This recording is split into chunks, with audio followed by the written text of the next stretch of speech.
হেই, কি অবস্থা সবার? কেমন আছেন? আশা করি সবাই ভালো আছেন। তো আজকে আমি এমন একটি ছবি দেখাবো যে ছবিটা ছোট বড় সবাই কম বেশি আঁকতে পারবে। আর এটার মতো সহজ ছবি আর দুনিয়াতে বোধহয় একটাও হয় না। আর এটি খুবই সহজ। প্রথমে আমি এখানে একটা সূর্য রেখে উড়াধুরা করে ইচ্ছে মতো রং দিচ্ছি, যে চারপাশে নিজের ইচ্ছে মতো করে রংগুলো দিয়ে দিচ্ছি। তো এভাবে রংগুলো দিতে হবে। তো আমি প্রথমে সূর্যের আশেপাশে একটু হলুদ রেখে দিলাম, পরবর্তীতে একটু লালচে এবং লালের পাশে নীল। অর্থাৎ আমি এটা একটু ডার্ক বোঝাবো, একটা অন্ধকারের একটা ছবি আঁকবো, যার কারণে আমি এভাবে ইচ্ছে মতো উড়াদুরা করে রং দিলাম। পরে রংগুলো দেওয়ার পরে এখানে আমি আবার একটু হালকা সাদা ইউজ করতেছি।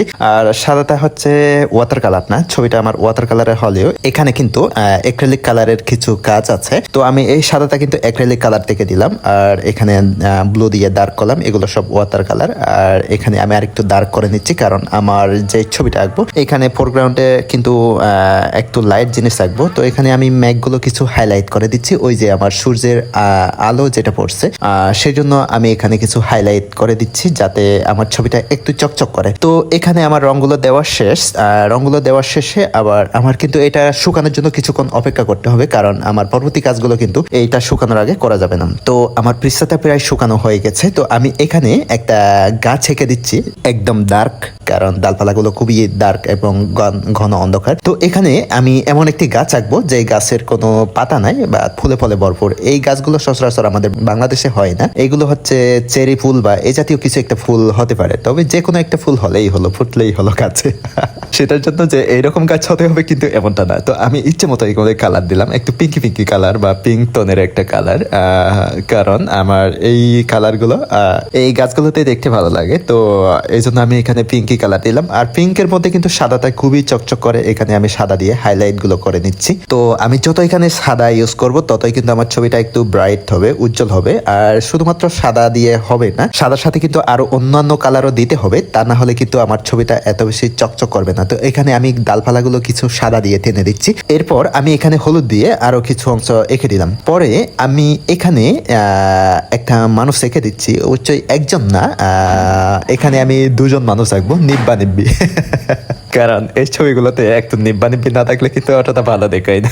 অবশ্যই নিব্বা নিব্বি একদম নিব্বা নিব্বি পর্যায়ে না, এরা আরেকটু বড়, ম্যাচিউর বলা যায়। কারণ নিব্বা নিব্বি মানে হচ্ছে একটু ছোট, যারা একদম টিনেজ বয়স এদেরকে নাকি নিব্বা নিব্বি বলে।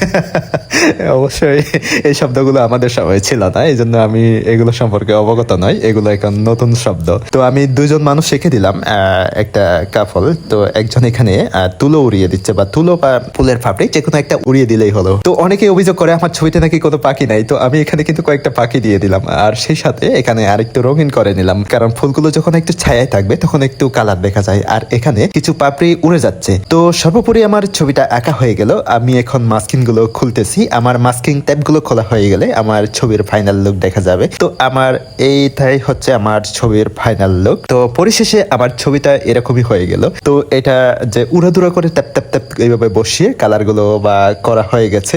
আর অনেকে আবার আমার এই ট্যাপ ট্যাপ শব্দটা অনেক মিস করে, কারণ আমার একটা ছবিতে ছিল যে ট্যাপ ট্যাপ ট্যাপ করে এইভাবে রং বসাতে হবে, এরকম একটা কথা ছিল, যার কারণে এটা কিন্তু খুবই ভাইরাল একটা ভিডিও ছিল। কিন্তু ওই ভিডিওটা আমার ডিলিট করতে হয়েছে, তার কারণ হচ্ছে ওইখানে আমার ব্যাকগ্রাউন্ড মিউজিক ইউজ করা ছিল, যার কারণে এটা কপিরাইট চলে যাচ্ছে। আর কপিরাইট চলে আসার কারণে কিন্তু আমার ওই ভয়েসটা অফ হয়ে গেছে, যার কারণে এটা আমার ডিলিট করে দিতে হয়েছে। তো সর্বোপরি এটাই হচ্ছে আমার ছবির ফাইনাল লুক।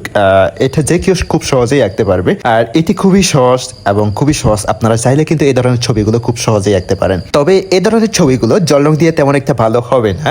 আর আপনারা চাইলে এই ধরনের ছবিগুলো অ্যাক্রিলিক কালার প্রয়োগ করে, অ্যাক্রিলিক অথবা ওয়েলে এই কাজগুলো খুবই সহজেই করতে পারেন। তো পরিশেষে এতক্ষণ আমার সাথে থাকার জন্য এবং বক বক শোনার জন্য অসংখ্য ধন্যবাদ। দেখা হবে পরবর্তী কোনো ভিডিওতে। সে পর্যন্ত আপনারা সবাই ভালো থাকবেন, সুস্থ থাকবেন। আর হ্যাঁ, ট্যাপ ট্যাপ করে ছবি আঁকা ট্রাই করতে ভুলবেন না কিন্তু। আর আপনাদের আঁকা ছবিগুলো আমাকে ফটো কমেন্টে দেখাবেন কিন্তু। আমি কিন্তু সবার আঁকা ছবিগুলো দেখতে চাই।